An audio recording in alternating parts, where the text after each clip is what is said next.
بەناوی خوای بەخشندەی میهرەبان بینەرە نیازیز و خۆشەویستی کەناڵی ئاسمانی پەیام ئازیزانی بەرنامەی ڕچەی زانایان سەلامی خوای گەورەتان لەسەر بێ. خۆشحاڵ و شادمانین کە لە ئەڵقەیەشی تری تازەی بەرنامەی ڕچە لە خزمەتی ئەوەی ئەزیز و خۆشەویست دەبین بۆ پێناسکردن و ناساندنی مامۆستایشتری ناوداری کورد، مامۆستایشی تری هەڵکەوتووی کوردان، ئەویش ڕێزار جەنابی مامۆستا مەلا سدیقی سەرگەتیە خودای گەورە عەفوی کات و دەرەجەی عالیکە. ئەو مامۆستا بەرزە لە پێگەیەکی زۆر بەرزی کۆمەڵاتی و لە ئاستێکی بەرزی زانستیا بوو، مامۆستایکی ماندوونە ناس و خزمەتکار و خزمەتگوزار و مامۆستایکی بەردەوام لە مەدرسەی گوتنەوەی زانستە شەرعیەکان و لە خزمەتی میحراب و مینبەریشە و هەروەها لە خزمەتی کۆمەلگا بە شێوەیەکی گشتی. جا ئەوەی خۆشەویست لەگەڵمانە بمێنن بۆ ئەوەی کە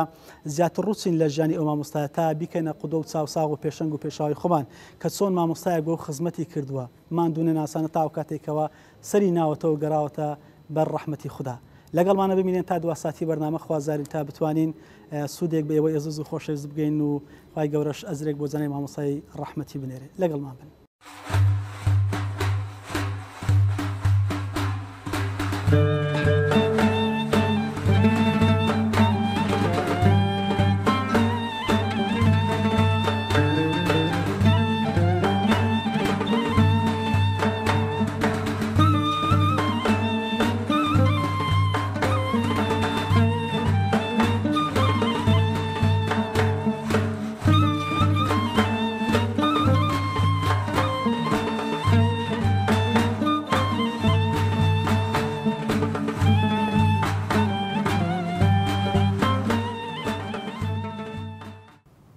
وردی جەنابی مامۆستا لە زانستە وەکو هەڵسەنگاندنە حەدمانی ئەوە بکەین بۆ نمونە بڵێن، بەڵام ڕووچوونی ئەو لە زانستە چەند و چۆن بوو مامۆستا؟ یەک کاتی خۆی کەتر هاتوونەتەوە ئێرە لێرەش تەمان شادە شەشی ئەعدادی معهەدی ئیسلامی هەبوو، باوکم لێرە ئیمتیحانیا بوو، معدەلی 90 بۆ سەرەوە بشادەکەشی ئێستا هەر مەحفوظە ماوە. ئیمتیحانێکیان کردبوو لە سلێمانی، طبعاً پێم وایە تەفسیری جەلالەین داخل بوو بۆ ئیمتیحانەکە. ئەیوتی تر من دەستم کرد بە نووسین، طبعاً تەفسیری جەلالەین ئەگەر جەنابەت بینی بێتی زۆر مختصرە ڕوو ئەوەیە. ئەوێ دەستم کرد بە نووسین ئیتر زۆرم هین کرد. وتی مامۆساکە هاوتەوە چی ئەەکەی؟ من نەموتوە تۆ وەرە بە علمی خۆت تەفسیر کە بە عالموتمەوە لە تەفسیرەکە دەریبێن تەنها منهەج ینی بەمەسمەوەیە ئەوەی دەستم کرد بە نووسینی تەفسیری ئەو ئاەتە هەتا یعنی پێچێ ئەوەی کە مامۆساکەی ڕەخنەی لێگرت بێ یەک دوو لاپەڕی لەسەر ئەو ئاەتە نسبە ئەمە یەکەم دووەم. باوکم یەک عادەتی هەبوو ئێستا لە مەلادا زۆر دەگمەنە، ئەو علمانەی هەموو نزیکەی زیاتر لە 50 ساڵ علمی وتوەتەوە. ئەم علمانەی کە ئێستا علمی شەرعی کە کەسێک ئەهات مەسەڵەن جەنابتە هاتی پرسیارەکەش زۆر ئەوە نەبوو مەسەڵەن بڵێن قورس هەتا مراجعەی نەکردایەتەوە بەوەی کەوا خۆی دەیزانی بەو مەصدەرانەی کەوا جێی متمانەی خۆی بەرگی جوابی نتوانێت نەئەتایەوە. یعنی مەسەڵەن یەکێک لەوانە بابەتێک لە بابی عومرە شتێک هاتووە پێشەوە، خۆ باوکم چەند جار نزیکەی 6 جار حەجی کردووە، 10 عومرە زیاتری کردبوو. ئیلتیزاماتی باوکم لە ڕووی شەرع و علمیەوە طبقی قورئان و سنەت بوو. یعنی زۆر جار ئاڕای مەذهب هەبوو، باوکم لێی لەهاتە مادام لە شوێنێک بەڵگەیەکە بوو شوێنی بەڵگەکە ئاکەوت. ئەمە یەکێکی تر لەوانە باوکم تا وەفاتی کرد نزیکەی 600 بەیت ئەلفیە ئیبن مالکی لەبەر بوو کە ئەمە دیارە توانستی زانستی زەکاوەتی دا لە هەر شتێکی شاپرسیارە لێ بکردایە. بەس هەرگیز ئەو نقطەیە زۆرمە هەرگیز ڕاستە و خۆ بە سەریعی جوابی نەبوو بە سەریع وەکو ئێمە مەسەڵەن ئێستا کابرا تۆ پرسیارێک لە من بکە لە فتوادانە زۆر حەزەری دەکرد لەبەر قیامەتی خۆی. لە کاتێکا ئاسێکی بەرزی زانستیشی هەبوو منەڵێم تا وەفاتی کە 600 بەیتی ئەلفیە لەبەر بوو بێ ئەبێ ئەو کتێبانی وتبێتیەوە چەندی لەبەر بوو بێ. ئەمە زۆرە یعنی ئێستا لەوە چەندجایوەکو من کۆکەیتەوە 200 بەیتی لەبەر نەبێ. پێگەی زانستی مامۆستا چەندی باسکەین تەواو نابێ، بەڵام بە جهد و تەقەڵاکەی زانای مامۆستا بۆی کە ئەو زانستانەی گوتوتەوە لەکوێ غێر تەمەنی و دەرزوتنەوەکەشی زۆر بە ماشەڵڵا بەڵام هەر پێمان خۆشە شوێنەکانیان هەندێک لە قوتابیانێکەوە دەرزی وتبێتەوە یا دەرزی خوێن نانا گوتوێتەوە ئێمە زیاتر کە باوکم دوای کە ئیجازەی مەلایەتی وەرەگرێتەوە سەرگەت لە سەرگەت طبعاً باپیرم بە ڕەحمەت بێ شەر مامۆستای سەرگەت بوو کە یێتەوە سەرگەت باوکم ئەبێتە مامۆستای زەڵم نزیکەی 11 بۆ 12 ساڵێک لێ بێ لە زەڵم دەسەکا بە دەرزوتنەوەی فەقێ باوکم وت کاتەکەی واتە جێکرا بەیانی تانی ڕۆ دەرسی فەقێوتە لە دوای زەڵم یێتە گوڵب لە گوڵپەوە یێتەوە بۆ سەرگەت بەردەوام باوکم دوایی لە سەرگەت کە 78 دێکان داگیران هاتینە هەڵەبجە هەتا 87 بەردەوام لە ئیجازە وەرگرتنەوە هەتاوەکو 87 کە ئێمە چوین بۆ ئێران باوکم بەردەوام فەقیه هەبوو لە دیوی ئێرانیش ئەو چەند ساڵی لێبوون باوکم بەردەوام فەقیه بوو بێ فەقێ نەبوو لە دوای گەڕانەوەشی بۆ سلێمانی باوکم بەردەوام دەرز و دەوری هەبوو ینی بێ لێبڕان هەم لە زەڵم کە یەکەم جار مەلا بووە بەس لە گوڵم نزیکەی 8 مانگێک لێ بۆ ئەو کاتە وەزی عێراق نالەبار بۆ لەو ماوەی لە گوڵ بۆ ئەگینا بەردەوام باوکم فەقیه هەبوو ینی بێ فەقێ نەبووە لە هیچ کاتێکیشە 4 5 6 7 8 فەقێ کەمتری نەبووە بەردەوام بەستر ئەوە هەیە چۆن ئەڵێ ها فەقێکان ئاوا مەودای ئەوە نەبووە کە زۆر بمێنەوە تا ئیجازەی هەبات ئێستا مەسەڵەن فەقی باوکم هەندێکیان ماون هەندێکیشیان بە ڕەحمەتی خوا ڕۆشتون کە لای باوکم خوێندویانە ئیجازەی داوە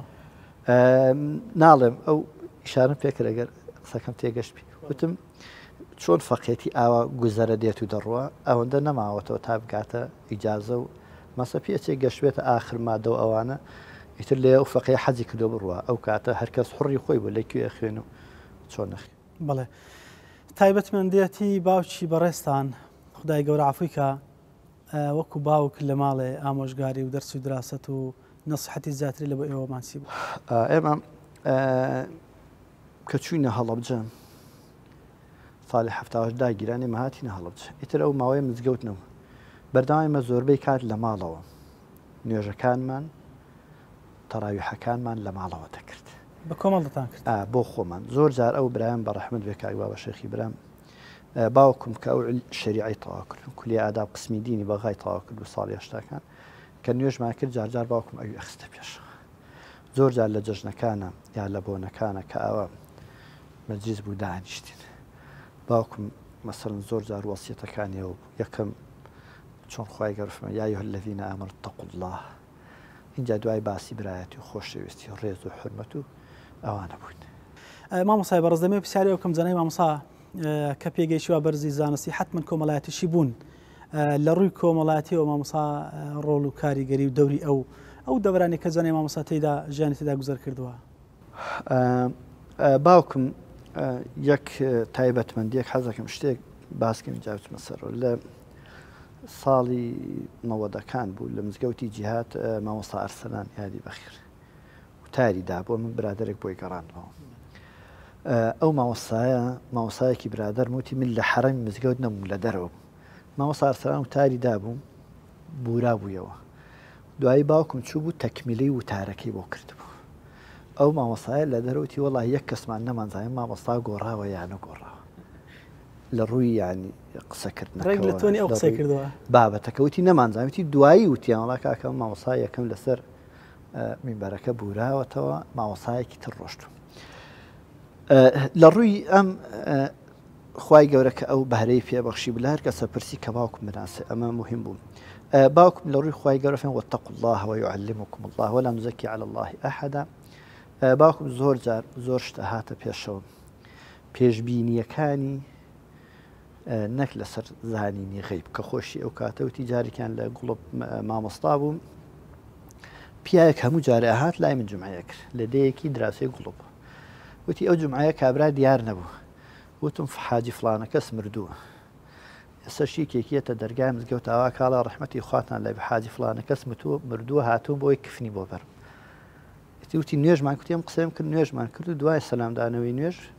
هەمان کابرا هات ئاوا دەستی خستەم لاولای دەرگاکە وتی خەڵکینە حاجی فڵانە کەس مردووە هاتوم کفنەوتی هەموو خەڵک ئاوا تاسان سەیری کوتم بەخوا من هیچ نیم هیچ غەیب نازانم بەسم هەر لە خۆمە قسەیەکم کرد ئەمە لە ئاسەواری علمەوە تەقوا دروستە بێ. جارێکتر کابراایە کات لە هەڵبجەوتی مامۆستا ئەمێ عەقدێک هەیە بۆم کەی ژن بەژنە باوکم نەچوو بەوان بە هیچ شێوێ قەناعەتی بەو شتانە هەر نەبوو. هەڵێ وتم ڕۆڵە کێشەی ساڵێکی تر ئەمڕۆتانم پێ چارەسەر ناکرد. وتی ئای مامۆساوە بۆ ئەوە نەڕەش بینی توتی ڕۆی وتی ساڵێکتر هەمان کات هات ئەڵێ هەر ئاوا هاتوو ئەڵێ وتم وەرە بزانم کێشە چیە بابەت حەلکە وتی بەو خۆیان مامۆستا ڕاست کرد. ئەمە یەک دووەم باوکم بە ڕەحمەت بێ لەگەڵ کۆمەڵی مامۆستا لە هەڵەبجە ئەوانی سنووری هەڵەبجە یعنی لە هەر کێشەیەکە هەبوو نایە ئۆتۆماتیکیان چارەسەر کرامە لەبەرەوەی پێگەیەکی ئیمانی یەکەم دووەم پێگەیەکی زانستی کە خوای دڵسۆز بۆ هەم حکمەتیشی هەبوو پێی بەخشی بوون. لە هیچ شوێنێکا من نەمبیوم باوکم لە هیچ شتێکا زۆر تووڕە بێ. زۆر جار کێشە هەبوو مەسەڵەن لە سنووری هەورامانی خۆمان ئەو دەڤەرەی سەر مەرجەعی هەموو خەڵکەکە داهاتەوە لای باوک کە باوکم قسەی بکردای کۆتا قسەیەوە بەدەم هەموو کەسی شەو ئەبوو یعنی ئەوە نیە مەسەڵەن بڵێن جەنابەت بناسێ کە بێ بڵێ ئەوە کێشێ کابراایکی زۆر نەناسرایش بەهاتایە وەکو تۆ تەعاملی لەگەڵا کرد وەکو تۆ مامەڵەی لەگەڵا کرد بۆ چارەسەرکردنی کێشەکە ئەوە نەبوو کە بڵێ هەر لەگەڵ کەس و نزیکی خۆیان بێ. ئەوەی دەوروبەری خۆشی بوو لەخوا بەزیای مەسەن لەو سنوورەی کە باوکم مەلا بوو لە زەڵمەوە اینجا دێتە گوڵپ اینجا دێتە سەرگەت ئەو سێگۆشی دواییەتەوە هەڵەبجە ئەو سنوورەی باوکمی تیا بوو نەمبیستوم لە وجودی باوکمان کێشەیەک بوو بێ گەورە بوو بێ کێشەی بوو بێ گەورە بوو بێ نەک کێشە بوو بێ کێشە هەر هەیە بەس کێشە بوو بێت و گەورە بوو بێ. زیندوێتی جەنابی مامۆستا پاشەوەی کە ڕۆحی لە لاشە دەردەچێ دەکرێت پێم بڵێ جەنابی مامۆستا خەسڵەت و سیفەت و ئاسەوار و کاریگەریەکانی جەنابی مامۆستا هەم لە خانەوادە و ماڵ و منداڵەکانی هەم لە قوتابیەکانیشی دەوروبەر ماون مامۆستا نەمردووە. یەکەم لە فەزلی خوای گەورە ئەلحەمدوللا کوڕەکانی ڕوو لە دین ئەمە خاڵێکە کە گرنگە بۆ خۆمان حەزەکەم خەڵک باسکاکە ئێمەە بەس ئەو تەلەبانش کە لە خزمەت باوکمان خوێندویان ئێستش ئەو کاریگەریە زانستیە یا ئەو کاریگەریە ئەخلاقیە یا ئەو کاریگەریە ئوسلوبی قسەکردن و مامەڵەکردن هەمووی لەسەر ئەوان دیارە کە باوکم چەندە زۆر جار من بینیمە کە چەندە دەرزی وتۆتەوە بە کەسێ علمەکەی پێگەیاندووە لە پەنای ئەوە ئەوەندەش زیاتر ئەدەبەکەی فێر کردو کە تۆ ئەم علمە خوێنی ئاوا بیخوێن. زۆر جار لە ئیجازەی فەقێدا کە باوکم لەو ئەوەی کە من ئیجازەم وەرگرت ئەو ساڵە ئەوە 12 فەقێ بوون یعنی یەکێک لە ئامۆژگاریەکانی باوکم بۆ ئەو مەجموعە ئەوە بوو وتی ئەزانن بۆچی مێزەری سپی کراوەتە نیشانی مەلا ئەبێت دڵیشتان وەکو سەرتان سپی بێ ئەخلاقیشتان وەکو سەرتان سپی بێ ئەم سپی ئەگەر یەک خاڵی ڕەشی تێکەوێ دیارە ئەخلاق و دڵیشتان خاڵێکی ڕەشی تێکەوێ دیارە ئەبێ خۆتان لەوە پارێزن یعنی ئەمە یەکێک بوو لەو وەسیەتانەی باوکم کە ئەیکرد بۆ فەقێ و بۆ مەلا هەر کەس بەهاتایە ئەمەی پێ ئەگەیاند مادام شتەکە لە ناخ و لە دڵەوە داهات لە شوێنی خوای جێ دەکرد ئەمە لە ناو فەقێدا لە ناو عامەی خەڵکیشدا باوکم لەو شوێنانی کەوتاریەوە لەو شوێنانی کە مەسەڵەن ڕەمەزانان کە ئەسران مەوعیزەی کردبێ یەکێک لە خاڵە جەوهەریەکان کە زۆر کات باوکم لە تەعزیە لە مەوعیزە باسیە کرد باسی تەوحید و ئیمان و تەقوایە کرد ئەوانەی کە لەوێ بوون کە مابن ئێستش بڕۆ لێیان پرسە بزانە کاریگەری و تارەکانی باوکم لەسەر ناخیەوان چوون بچتە ئەو مەجلسەی کە باوکم لێی بوو تێک خەڵک زۆر جار ڕێزی ئەمەگرێت لەبەر باوکمان یعنی ئەوەی کەوا قسەی لەگەڵا کردمێ ئەم کاریگەری لە ناخی ئەو شخصەدا ماوەتە مەسەن بە تایبەت لە زەڵم کە بڵێن 12 ساڵ لێ بوو ئەو خەڵکی لێ بوو بە فەزلی خوای گەورە ئێستش خەڵکێکی هەر ئاوا ئین لە گوڵب کە 16 بۆ 19 مانگ ماوەتەوە لە سەرکرد کە چەند ساڵ لە دوای ئەوە کە دێتەوە سەرکە دوای شەستەکان کە ئەمێنێتەوە لێ تاینە هەڵەبجە الحەمدوللا هەمووی کاریگەریەکی خۆی هەبوو ئاسەواری ئەو کاریگەری لەسەر ئەو خەڵکە تا ئێستش ماوە کە باوکم قسەی بۆ کرد ئەمەش فەزلی خوای گەورەیە خوای گەورە مامۆستا ببەخشێ و بە دەرەجاتی عالی بەرزی کاتەوە ئینشاءالله ئێوەش و سەرجەم کوڕەکانیش و قوتابیەکانیشی تەمەن باقیکا لەسەر علم و خزمەت و عاقبەت خێری ئینشاءالله. سواسی جەناب دەکەم سەبرز. خوای گەورە سەربەرزتان کە، خوای گەورە بێوەیتان کە، ئومێدەوارین کە خۆیمە ئەمە کە باسمان کرد ئەگەر بنە بتونۆکێک لە دەریا بوو هەروە دەبێ. ئومێدەوارین ئینشاءالله ئەمە بمێنێتەوە بۆ مێژوو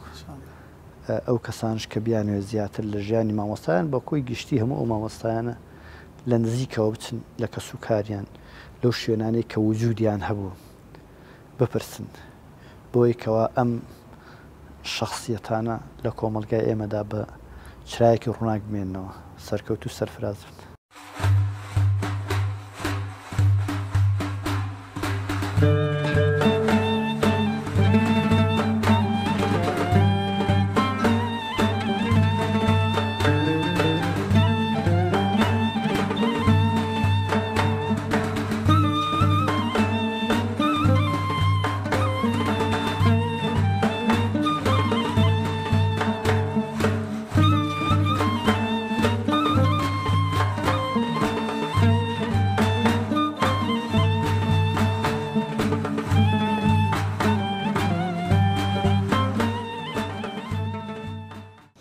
ئەو خەسڵەت و سیفەتانەی کە لە جەنای مامۆستا ڕەنجی دابەوە چۆن دەڵێ زەق بوون بۆی کە شایانی باسکردمێ جەنای مامۆستا لە بەمانی باس بوو. وڵی پێش هەموو شتێک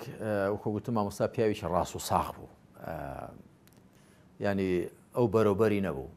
ڕێک و ڕاست و ساغ مستەقیم. یەک دوو مامۆستا بەڕاستی پیاوێکی زانا بوو، وەکو گوتم لەگەڵ زاناییەکەشیدا داناش بوو. پاشان مامۆستا پیاوێکی حەقبێژ بوو و پیاوێکی زۆر قسەزان بوو و تاربێژ بوو. من کە خێزانی ڕەحمەتی وفاتی کرد خاتو مەلاژن ڕوخسار خان، جەنای مامۆستا شێخ سەدیق لەگەڵمان هاتوو کە لە شارۆچکەی چوار قوڕنە بە خاکمان سپار، جەنای مامۆستا شێخ سەدیق وتاریدا. لە زۆر بۆنەوە مناسبەتدا جەنابی مامۆستا شێخ سەدیقم بینیوە، زۆر وتاربێژێکی باش و وەکو عەرەب دەڵێن حاضر البەدیهە، یعنی ئەوەی کە پێویستی بە لە قسە لە کاتی خۆیدا قسەکانی بۆ دەهات و زمانێکی فەسیح و ڕەوان و گۆیای هەبوو. هەروەها جەنای مامۆستا ئەوەی کە لە ژیانیدا زۆر زەق بۆ تەدریس و تعلیم، هەمیشە هەر مەجلیسی احتیاطیش کە دەنیشتین جەنای مامۆستا ئیستیشهاد و بەڵگەی دێناوی و ئیستیشهادی دەکرد بە قورئان و سونەت و بە قسەی زانایان. و بەڕاستی جەنای مامۆستا هەم لە ڕووی تەوحید و خوا بەیەکگرتن و تەنیا خواپەرستیشەوە ڕۆڵێکی گرنگی هەبوو. شتێکی بۆ جێڕامەوە جارێک قسەیەکی خۆش گوتی، جارێک یەکێک لە ئەهلی تەریقەت کە دیارە هەندێکیان هەن خوڵوو دەکەن تێدەپەڕێن لە شێخەکانیاندا، وتی من نەخۆشیەکەم گربوو، ئێمە نزگەرەی پێ دەڵێن، نزگرە یا بەرسینشەشی پێ دەڵێن، هەر بڵێن جۆرێک لە هەوا دێتە دەر لە سیەکانت، زۆر سەغڵەتی کردبووم. وتێویش هیچێک لەو مرید و سۆفیانەی هیچێک لە شێخەکان لە کۆڕ و مەجلیسەکەم بوو، گوتی ئەمن پێم وایە هیچ دوڵۆپە بارانێک نابارێ، هیچ پنجەجایەک ناڕوێ بەبێ ئیزن و ئاگاداری جەنابی شێخ. گوتی ئەمنیش ئەوەندە پێ قەڵز بووم، ئینفعال و هەڵچوونێکم بۆ هات، حاڵەتی نزگرەکەم نەما. گوتی تووڕە بووم، گوتم جا تۆ ماناوە چیت بۆ خوا هێشتەوە؟ إن الله بكل شيء عليم، إن الله على كل شيء قدير. ما بس موجه شتي كشي هبو جناي ما مسا للروي عقيدة وتوحيد وتنيا أخوا برستيوا هبو ما مسا مو عالم يقدر بهروابه، بلام بس نو أو هستعريشي زيادة هبو وجوشي نذا أو إذا أخوا أو كابرا تورد بالرازي ده بشي ده بيو بحق ده زاني ده يقول يعني بحقت بيوري هبو لحق بيشيده. بله. مامۆستا لەبەرەوەی بەڕێستان کە لەگەڵی بوون من پێم خۆش بەگەر سەربردەیەک لە ژیانی جەنای مامۆستا هەم هەڵوێستێکی نیشتیمان پەروەری بایە یانەوەتە لەسەر دین بایە ئەگەر لات بایە لەمانی باسکەی مامۆستا. وڵی کاک جەوهەر شت زۆرە، ئەمە عمرێک پێکەوە بووین، ئەمە جەنابی مامۆستا شێخ سەدیقی سەرگەتی لە ساڵی 1970ەوە کە ئەو لە قیادەی بزوتنەوە بۆ وەکو بەندەش هەروە زۆر کۆبوونەوە و بیرەوەروی و هەڵوێست و ئەوانەمان پێکەوە هەبوو. هیچێک لە هەڵوێستەکانی کە بیژێڕمەوە ئەوەی کە جەنابی مامۆستا کە بە تاکید تەمەنی لە ئێمە زیاتر بووە بەڵکو بە مامی من دەشیا جەنابی مامۆستا کاتێککە ئێمە لە نێو خۆماندا لەسەر پابندی بە بەرنامەوە و لەسەر ئەندێشتەوە کێشە و گرفتمان بوو جەنابی مامۆستا لەگەڵ ئەو کەسانەدا بوو کە داوای ئەوە دەکەن دەبێت شت بە ڕاوێژ بێ و پابندی بکرێت بە بەرنامە پەیڕەوە و لەو لاولاڕە دەست نەخرێتە نێو کاری قیادە مامۆستا زۆر بەزەقی لەگەڵ ئەوەشدا کە تێکەڵ بوو لەگەڵ هێندێک لەو مامۆستانی کە ڕەخنەمان لیان هەبوو بەڵام گوێی نەدەداوە مامۆستا وەکو گوتم پیاوێکی بوێر بوو و مەبدەئی و قاڵتیع بوو من هەردووتان ئەوەندە باس کە مەگەرنا شت زۆرە و سیفەتێکی دیکەی مامۆستا کە زۆر بۆ مامۆستایان پێویستە و مامۆستایان جوان دەکا بریتی بوو لە دنیا بەکەم گرتن هەمیشە مامۆستا ماڵەکەی سادە بوو کەل و پەلوشتەکانی سادە بوون تا ڕۆژانی کۆتایی تەمەنیشی هەر لە شوێنێکی ئاوە سادەتدا بوو ینی زۆر ئەوە نەبوو بە خەم ئەوە بێ خان و بەرە و جێگە و ڕێگە و کەل و پەل و ئەوانە بەڵکو ژیانێکی سادەی دەگوزەران و من دڵنیاشم کە هەر کەسێ بێوێ حەڵال خۆر بێ دەبێت دنیا بەکەم گر بێ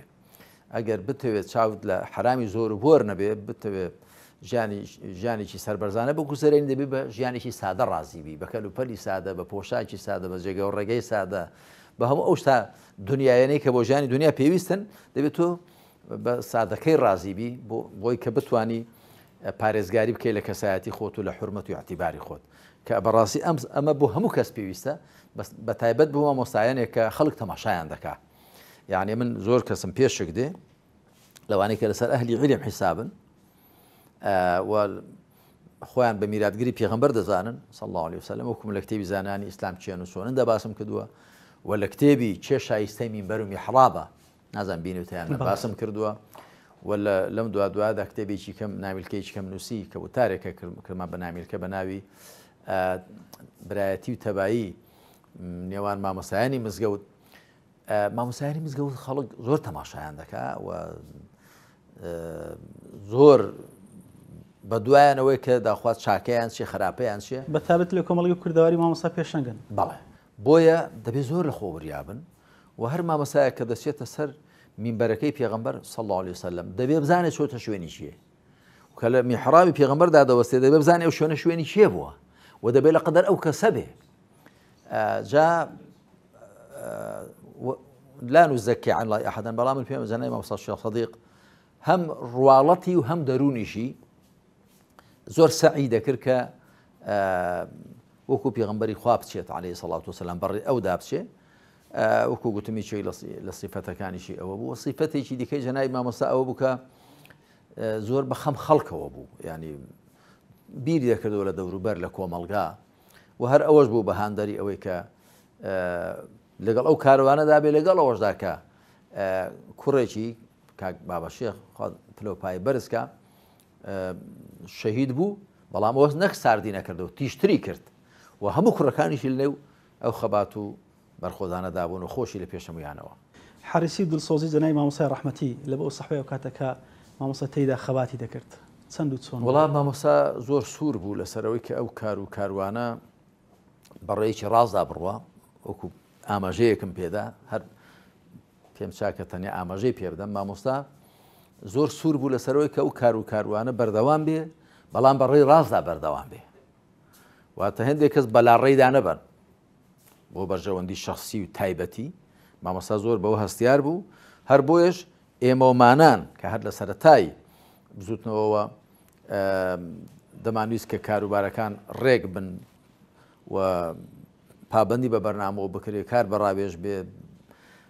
بەیتوڵماڵ دەستکاری نەکرێ کارەکان بە پێی پسپۆڕەکان دابش بکرێن کەس دەستوەەر نەداتە کاری کەس ئێمە وەکو تەوژمێک کە هەبووین جەنابی مامۆستاش بەبێ ئاو لێ خواردنەوە لەگەڵ ئەو ڕەتەدا بووە حەریص بوو لەسەرەوەی کەم کار و کاروانە بەڕێیەکی ڕاست و مستەقیمدا بڕوە چکە بە تەئکید وەکو شێخی سعدی دەڵێ ڕاستی ڕەفتی شەوتی کەوتی ئەوە پەندێکی وای هەیە بەڕێی ڕاستدا ئینسان دەتوانێت بگاتە ئامانج و هیچ کەس لە ڕێی ڕاست ون نابێ و بەڕێی ڕاستیدا تۆ توانێت ئامانجەکان بێنێدی مامۆستا لەسەر ئەوە زۆر سوور بوو و تا کۆتایی تەمەنیشی دیارە ئێمە هەر لە خزمەتی دابووین و جەنای مامۆستا ئەگەر ئەندای مەکتەبی سیاسی و سەرکردایەتیش نەبوو بێ ئێمە هەر ڕێزی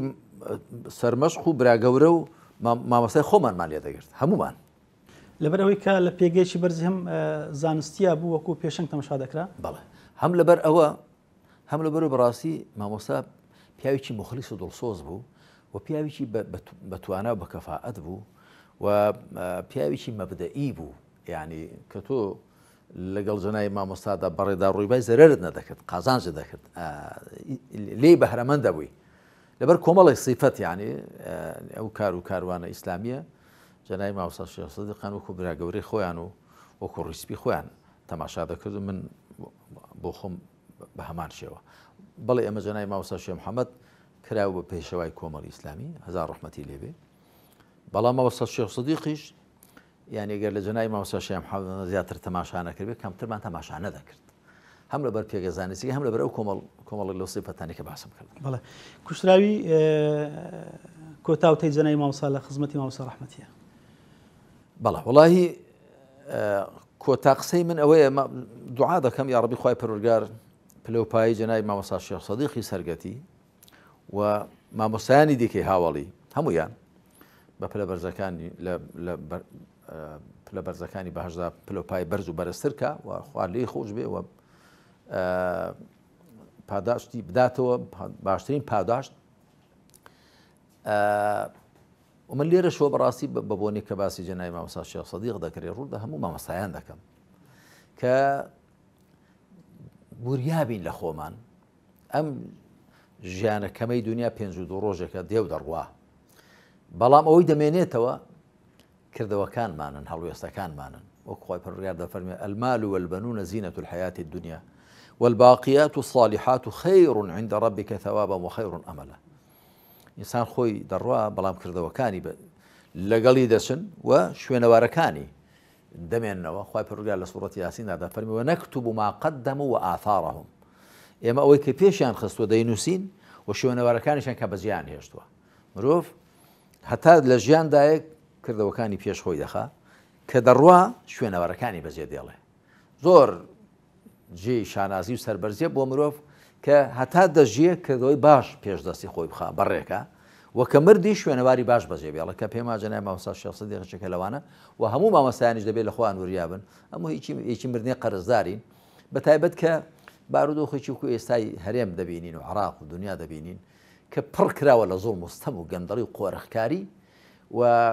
خەڵکی هەژارونەدار پشووی پێ سوار کراوە تەنگی پێ هەڵچەندراوە و کەسانی کەمینەیەکی کەم لەسەر حیسابی خەڵک و بەواریداتی دەست بە سەرداگیراوی و وڵات بوونە ملیار لێر بە حسابی خۆیان نازان پارەکان لە هەرێم دەستجێ نابێتەوە لە عێراق دەستجێ نابێتەوە بەڕێیان کردو بۆ دەرێ کاتێک کە حاڵێکی وا دەبینین مامۆستایان دەبێت هەڵوێستیان هەبێ و دەبێت هەست و نەستیان لەگەڵ هەژار و نەدار و لێ قەوماواندا بێ و هەڵوێستیشان هەبێت لە بەرامبەر زوڵم و لە بەرامبەر قۆڕەکاری و گەندەڵیدا هەر کەسێک کاتێک کە زوڵم هەیە هەڵوێستی لە بەرامبەریدا نەبێ مێژوو نیشانەی پرسیاری لەسەردادنێ خوای پەروەردگار ئێمە هەموو مامۆستایان لەو کەسانە بجێڕێکە هەمیشە لە خەندەق و لە سەنگەری مەزڵومان و بەشخراواندا دەبین و هەمیشە لە بەرامبەر ستەمکار و قۆڕەخکاراندا دەوەستین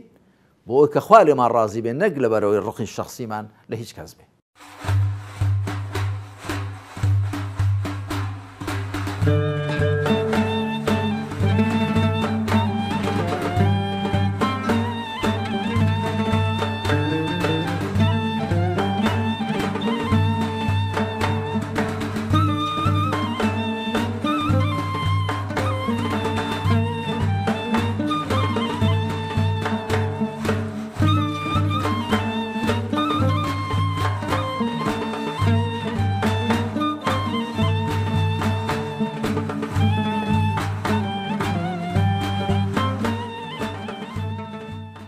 مامۆستایەکی زۆر بەرز و بەڕێز بوو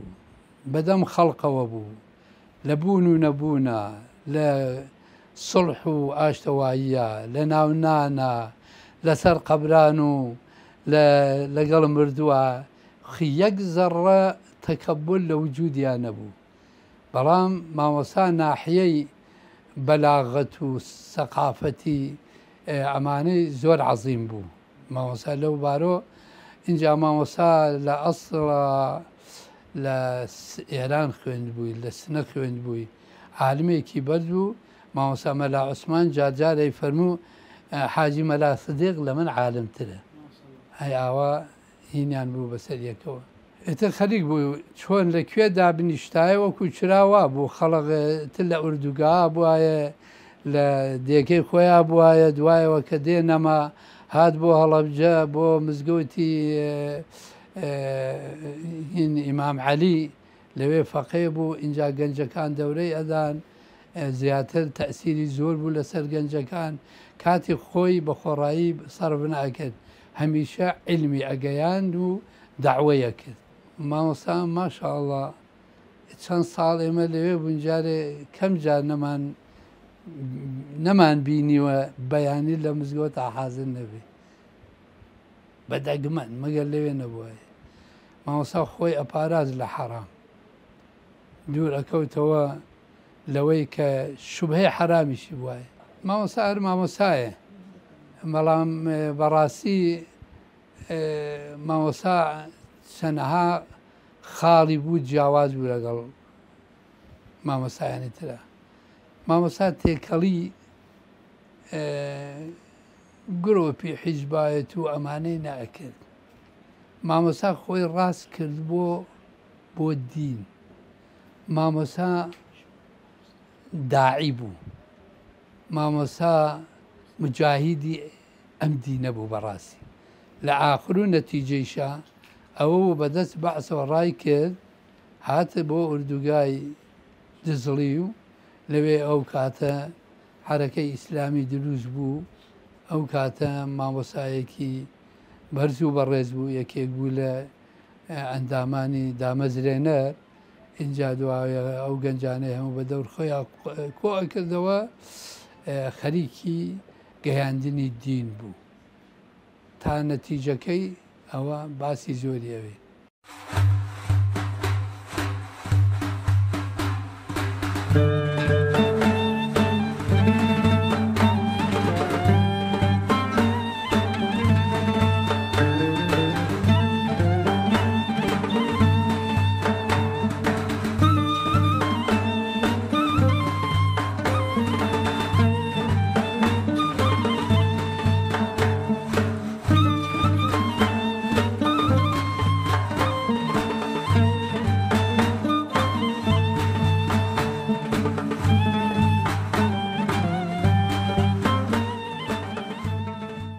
علم و زانستی مامۆستا ئەوسایی هاوشێوەی هەبوو دەکرێت بڵێن ئەوانەی کە ناودار بوون و دیار بوون. والله من ئەوێ ڕاستی بێت لە ئاخیرە نەتیجەی معاشرە و گفتوگۆ و مناقەشە و دانیشتن و دانیشتنەکانی خۆمان پاش دروست بوونی پەیوەندی ئیسلامی و ئەو هەروە ئێمە بزوتنەوەیەکمان دروست کرد لە ساڵەکانی هەشتا و یەک و ئەمانە بدواوە بە ناوی بزوتنەوەی زانایانی تێکۆشەر. ئەویش ئەندامێکی کاریگەر و مؤسس بوو، دامەزرێنەر بوو. من لە خلالی عینەکە بۆم دەرەکەوە کە پیاوە وجودێکی مؤسری هەیە، کاریگەرە و خاوەنی بۆچوونی بەقووەت و بەهێزە و بۆم دەرکەوت کە لە ڕووی عیلمیەوە وام ئەزانی لە زۆر لە مامۆستاکان لە ڕووی عیلمیەوە زۆر باڵاتر بوو. دەکرێت نمونە بینیوە کە لە چیە ئاستی بە قوتر بۆ کاتەکە مامۆستاکان ناودار بوون لە ڕووی زانستیەوە؟ وەڵی ئەو مامۆستانی کە ئەو ڕۆژگارە مەشهور بوون خۆ لەوانە مامۆستا مەلا کەریمی بیارە لە ئاستی عێراقەوە و لە ئاستی ناوچەشە جەنابی مامۆستا مەلا عوسمانی هەڵەبجە. من وام تەسەوورە کرد کە ئەگەر لە ڕووی زانستەوە لە مامۆستا مەلا عوسمان زاناتر نەبێ لەو کەمترنی وەکو ئەو وایە. باسی ڕۆڵ و کاریگەری زانای مامۆستان کرد، بەڵام حەزەکەم باسی ئەو بکەین توانەوەی مامۆستا لەنە ئەو سەحوەیە کە هەبوو بۆ نمونە ڕەنگدانەوەی تاکوێ چوو. وڵای بێگومان وەکووتم هەر کەسە لە بی ئەو منطقی خۆ مؤسرە. مامۆستا شخصیەتی سەرگەتیش بە نیسبەت مامۆستایی ناوچەی هەورامانەوە پێم وابوو مامۆستای پلەیەک بوو، ینی کەسێکم نەئەدی لە ناوچەی هەورامانە ئەو کاتە لە ڕووی زانست و علمیەوە لەو مؤسرتر بێ. من بە دەلیلی ئەوەشە مامۆستایانی هەڵەبجە کە ئەوان خاوەنی پێشینەیەکی فکری بوون و لەگەڵ جەنابی مامۆستا مەلا عوسمان ماوەیە هەر ڕابەری ئیخوان بووە لە ناوچەکەوەمانە لە کارە قورسەکانە یعنی کارێکی سەخت دروست بە حتا بەر لە دروستبوونی بزوتنەوەی ئیسلامیش کارێکی مهم بواە پرسوڕیان بە جەنابی مامۆستا شێخ سیدیقا کرد حتا ئەوەی کە من ئاگادارم تەمان لە ڕەمەزانی ساڵی ه7 وەزعێک دروست بوو لە ناوچەی شارە زور و ناوچەی هەورامان و ناوچەی هەڵەبجە ینی بڕیاریان دابوو خەڵکەکە کە مزاهرەیە بکەن خۆنیشاندانی بکەن بەرە ناڕزاییەک بەرامبەر بە حکومەت و دڕندەیەکانی کاری حکومەت ئەمانە ئەو پرسی پێکرا کە داواکرا کە لە دانیشتنەکانە بێ لەگەڵ مامۆستا مەلا عوسمانەوانە هەتا پێشەوەی کە بڕیار بن کاتی دیاریکردنی مزاهرەش ێژە بولەوانی کە بەشدار بوو لە دیاریکردنی ڕۆژی مزاهرەکەیان کە قەراریان دابوو بیکەن بەرامبەر بەڕژێ میێران دیارە نیشانەیەوە بوو کە پیاوێکی موەسیر بووە. هیچ هەڵوێستی مامۆستات لایەدا هەم لە ڕووی دینیەوە هەم لە ڕووی کۆمەڵاتیەوە لەبەڕێ بەڕێ شەمەزانم گەشتی حەزیشتان بێکەوە کردووە. وەڵاهی من هێشتا لەو شانێکە لە یادمە پیاوێکی موەسیر بوو نەک تەسیری لەسەر بڵێن ئەو خەڵکی دەور و پشتی ئێمە ساڵی 77 بوو چوون بۆ حاج من نەمزانی کە ئەو جەنابیشی ئەو تەشریف دێنێ ئێمە هاتین چوونە زەهرانی ینی کوێتمان بەجێش چوونە شاری زەهرانی سعود لەوێتر هەیەتێکی مزگەوتێکی زۆر گەورە هەبوو بۆ ئیستیقبالی حەجاج و مەدینەی حەجاجی تیا بوو هەیەتێکی ئێرشاد و تەوجیهی دینی هەبوو لەوێ دانیشت بوون ئەوانە بە هەموو زمانەکانی تورکی و فارسی و ئوردی و یعنی زمانی پاکستانەکان و ئەوە هندی و بە هەموو لەهجات عەرەبی بە هەموو لەهجات قسەیان نەکرد لەو کاتا کە ئێمە گەیشتینە مزگەوتی زەهرانی هەستم کرد چەند قافڵە کاروانی کوردستان بوون زیاد لە 1000 حاجی لەوێ کۆبوو بوونەوە من بە حەقەت هەستم کرد بۆیە کە ئەم وتارانە کە ئەدرێ لەوانە بەشێکی زۆری و خەڵکە لێ حاڵی نەبنجکە بەشی زۆری ئەوانەی کرد لە مزگەوت و دەرەوەی مزگەوتا بوون کاروانەکان هەموو خەڵکی کوردستانی خۆمان بوون من بە هەیئەتەکەم وت بە ڕئیسی هەیئەتی ئێرشاد و تەوجیهی شاری زەهرانی و مزگەوتەکە وتم ئەم وتارانی کە ئێوە ئەیدەن بە عەرەبی و بە تورکی و بە فارسی و بە ئەمانە بە ئوردی بە ئوردو ئەمانە لەوانێ زۆر کەس ئیستیفادی لێ نەکە ئەمانە لێ حاڵی نابن من بەشکو لە ناوم کاروانانە حتمما عالمێکی دین هەبێت من تەکلیفی لێ بکەم بێ لێرە وتارێکدا بۆ ئەو خەڵکە وەڵا گەڕام ئەو کاتم لە یادمە هەرۆک و بیرەوەری بە ڕەحمەت بیاخۆ حاجی مامۆستا مەلا مارفی خاوێکە مەلایەکی گەورە محتەرەمی سلێمانی بوو بەڵام زۆر پیر بوو چوو بۆ ساڵەوە تەکلیفم لێ کەوت مامۆستا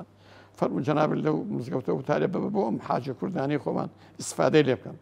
وتی وەڵی سەحەتم باش نییە و دەنگیشم باش نییە دوای من هاتمەوە کەسێکی وام لەو کاتا بەردەست نەکەوت وتم کاکە وەڵا کەسێکی وانە ئیجازەیە خۆم قسە بکەم بازی تەوجیهات بم بەم برا حاجیانەوتیان فەرموو لەوا بووم کە قسە بکەم وەڵا کاتێکم زانی خوا کردی جەنابی مامۆستا شێخ سیدیق بەبەرکی کوردەواری وەکو حاجیەکی عادەتی مێزە ڕوشی بەسەرەوە نەبوو جلی کوردی و مشتێکی بەسەرەوە بوو سەجدەیادمەم مشتێکی سەوزی سەیدانی بەسەرەوە بوو کە هاتە ژوورەوە یەکسەر بە هەیئەتەکەم وتم إذا حضر الماء بطل التيمم ئەوە جەنابی ئەو پیاوەکە هات مامۆستایەکی بەڕێزە وڵا بان کرد هەر بە لەڕێ مایکرۆفۆنەکەەوە مامۆستا تەشریفی هێنا وڵا وتارێکی زۆر بە نرخ و بە قیمەتیدا ئیتر بە ئیستیشهاد بە ئایەتی قورئان و بە حەدیث ومانە هەیئەتەکەوەیان دەرکەوت ئەم پیاوە بەم فەساحەت و بەلاغەتەوە پیاوێکی عالمە پیاوێکی شارەزایە پیاوێکی ئەوەیە حتا دوایی یەکێ لە دانیش ئەوانە هەیئەتەکە وتیان تەسەوری وابوو کە هەموو چونکە ئەو جلی عادەتی و هینی لە ئەم خەڵکی کە لێرە دانیشتون بەشێکی زۆریان عالمن چکەتەم بە فارقێک نەبوو جیاوازینەوە مەسەلا جبە و مێزەرێکی بەسەرەوە قیاسان لەسەر مامۆستای قیاسان لەسەر جەنابی مامۆستاوەی زانیەوەی کە لێوە دانیش هەمووی عالمە وتی ئەمانە هەمووش ئەوان عالمن نەخێرەوە مامۆستایە عالمەمانە خەڵکی عادەتی میلەتەکەی ئێمە ئەو قودوە و ڕەمزانە وەکو ئێمان کە کورد هەمانە چەندە پێویستە وەکو فەخر و شانازی و هەم لە باسکردنیش هەمن بۆی کە بیکەنە قودۆ و چاوساغ و پێشەنجی خۆمان وەڵی بەڕاستی مامۆستا جەوهەر ئەوەی کە من تەماشاکەم ژیانی میلەتانی ژیانی سروشت بە تاریکی هەیە و ڕووناکی هەیەوەمان بەڕاستی جۆرە ئینسانانە ئەو جۆرە ئینسانانە ئەو جۆرە مرۆڤانەیە کە هەڵ ئەکەون لە هەر میلەتەکە لە هەر بوارەکە ئەتوانم بڵێم ئەسەری گەشی ئاسمانی ئەو میلەتەن لە شەوە زەنگە ئەوانە دەرەکەون ئەوانە بەڕاستی وجودیان زۆر پێویستە بە تایبەتی عولەمای دین چکە خاوەنی پەیامێکی گەورن خاوەنی پەیامی خالقی کائیناتن خاوەنی عەزەمەتی ئیسلامن فکری ئیسلامن کە گەورەترین فکرە لە یەکێ لەو کتێبانە خوێندمەوە باسی سەید قوتب باسەکات ئەڵێ من دراسی ئەفکارم کرد 40 ساڵ ئەفکاری بەشەری بەم دەرکەوت کە ئەم ئەفکارانە کاتێک کە گەڕامەوە بۆ ئیسلام و بۆ قورئان بەم دەرکەوت ئەم ئەفکارانە هەمووی قەزەمان لە بەرابەر عەزەمەتی ئیسلامە بەم دەرکەوت کە ئیسلام فکرێکی عەزیم و گەورە و ڕاستخی ناوکەیانی بەشەریەت و سروشتە بە حەقەت ئەو مامۆسانەی کە لەو بوارە عالمن عالمی چاکیشن من لە یادمە هەر خودی مامۆسا شخصەتێک کە باسی ئاوا پۆلێنی مامۆسایانمانەگرت قسەیکی جوانی کرد وتی مامۆسایان پۆلێن ئەبن بە سێ بەشەوە سێ پۆلن پۆلێکیان ئەوە لەگەڵ دەسەڵاتە ئەقەلیەتێکی زۆر کەم لەگەڵ دەسەڵاتە ئەوانە ئەتوانم بڵێن دینیان ئەفرۆشن بە دنیایان یا دینیان ئەفرۆشن بە دنیای خەڵک پۆلێکی تریان بەشێکی تریان عالمن بەڵام ئەخزێنە کون و کە لەبەرە و دەرناکەون خۆیان نایانە مەیدانەوە ئەوانش بەسەندەکەن بۆی کە خۆیان عالمن و دوورە پەرێزی لە حیات و لە ژیان کێ ڕابەرە کێ قائیدە کێ زەعیمە چ فکرێت چ بیر و باوەڕە قیادی وڵاتەکە مەطلەبیان نیە ئەوانە هەدەفیان تەنها خۆیانە بەڵام تیپێکی تر هەن پۆلێکی تر هەن ئەمانە هەستەکەن بەوەی کە پەیامێکیان لەسەرە و هەستەکەن کە ئەمانە وەکو واجب ئەرکێکی گەورەی مقەدەسیان لەسەر شانە کە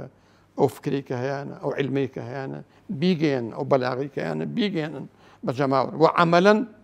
پێشەنگی خەڵکیش بن نەگە بە خاڵ بڵێن کاکە بۆ پێشەوە خۆیان لە دوادا ئەوانە ئەبن بە سەرقافڵەی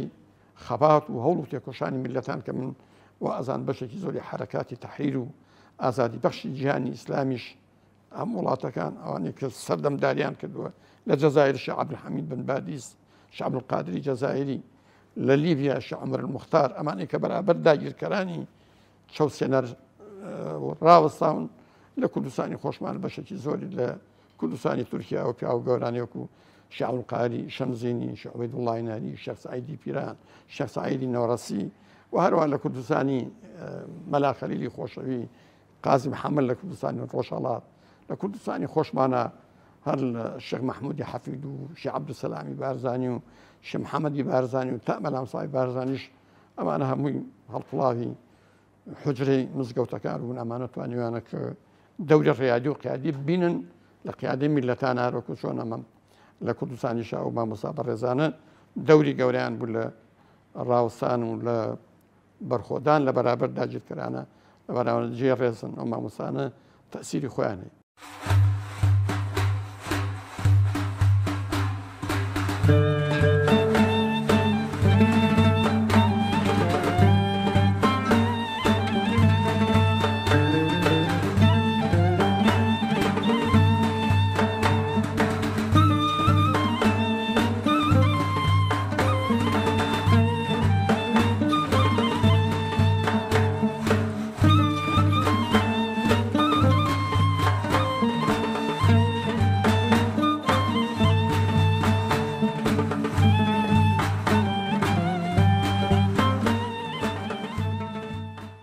لە ڕاستیە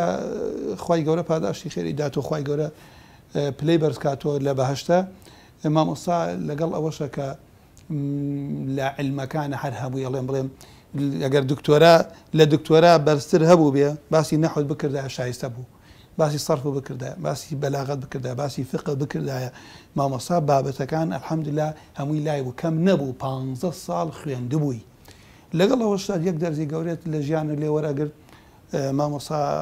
دەستی لە خەڵکان ناکردووە لەگەڵ خوێندنیە ڕۆشتۆ خەیاتی کردووە سەرقاڵی ئیش بووە ئەمەش بۆ هەموو تاالبێکی علم قەزەیەکی زۆر گرنگە کە تۆ زۆر کەڕەت ئەو مامۆسانەی کە پارە لە خەڵک وەرەگرن لەسەر زەکات و سەرفترە ئەژین دواییگە بەرامبەر ئەو کەسانە لاوازن زۆر بە شەرم و ئەتوانن نەسیحەتێکیان بکەن یان نایکەن یان لە مەجلسە جاری وایە مامۆسایەکە وەکو علم بەڕێزە بەڵام لە خوارە دانیشتۆ کەسێکی سەرمایەدار کەسێکی بەرپرس کەسێکی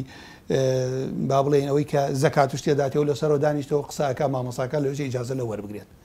ئەمە نەبوو لە ژیانی مامۆساکە تۆ هەم لە ڕووە دینیەکەەوە تەواضعەکەی ئەدبینی حەدەر لە فتوا ئەکات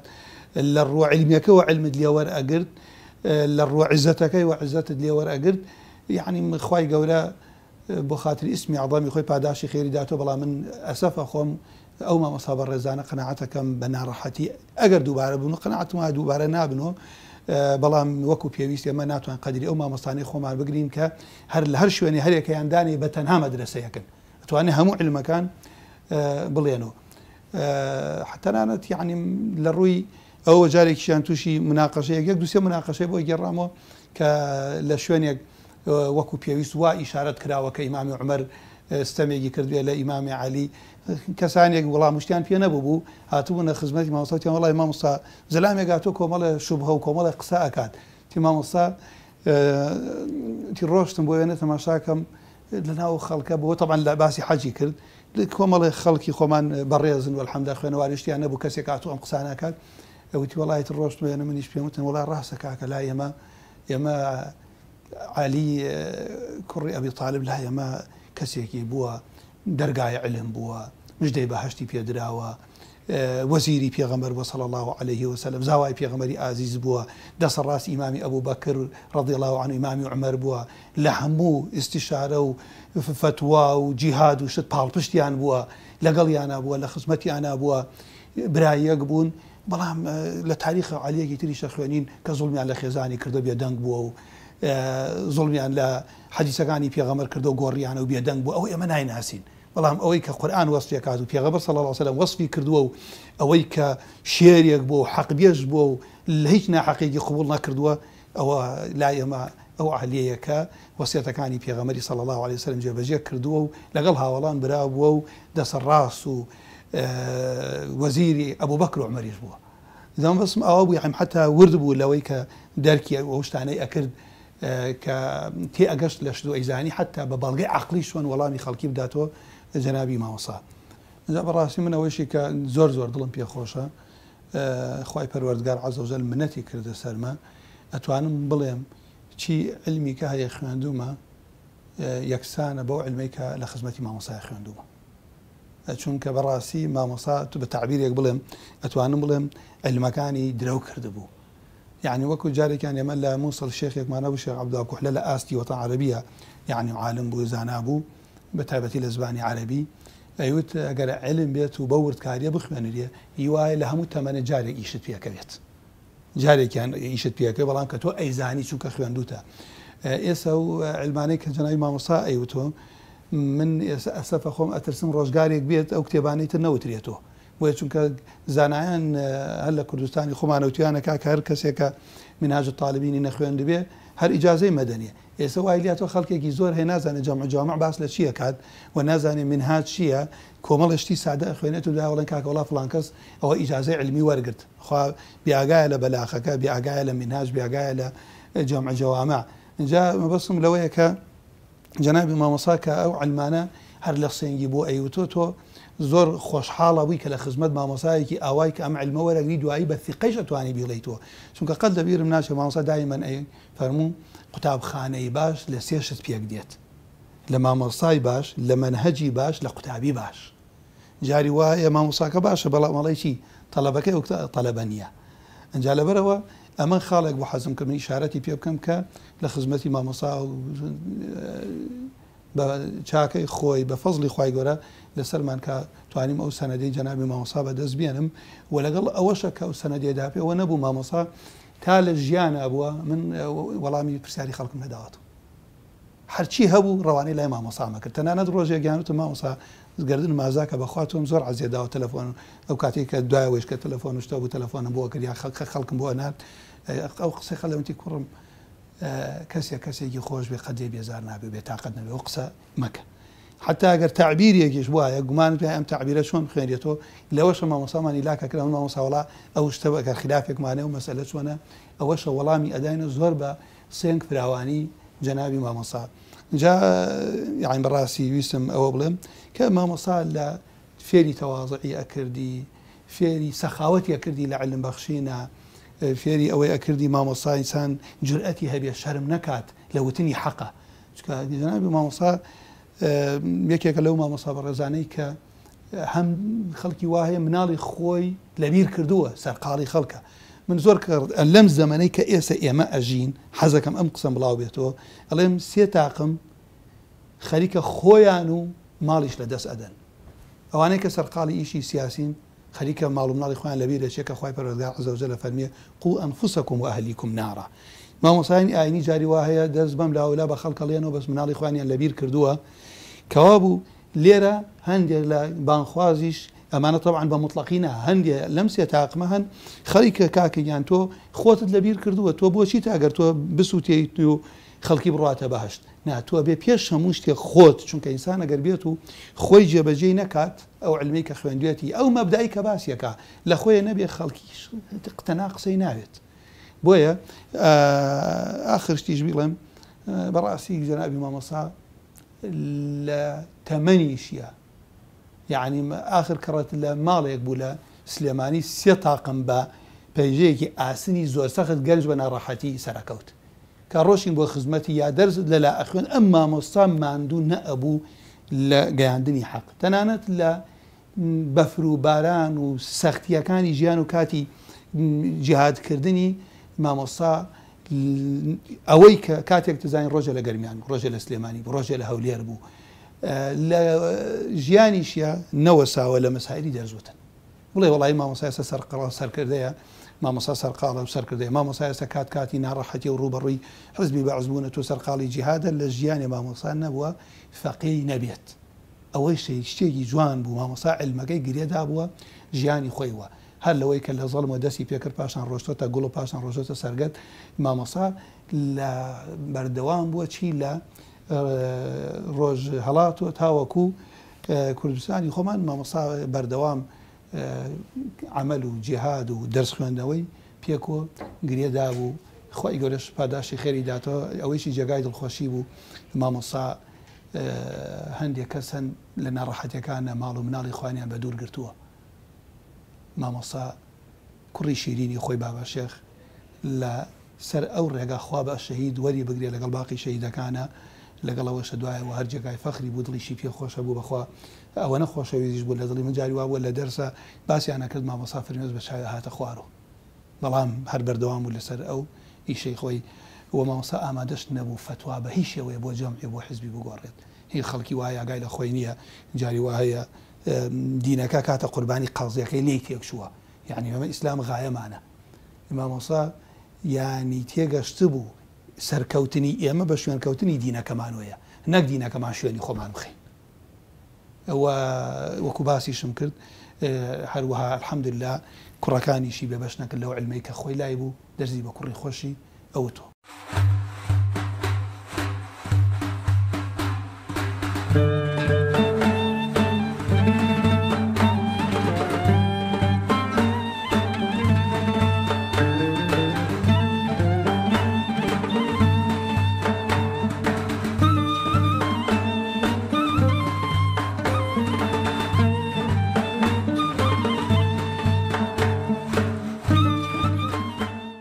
بەڵێ بینەران یازز و خۆشەویستی ڕچەی زانیان لا ماوەی ڕابردۆی پێشکەشمان کردن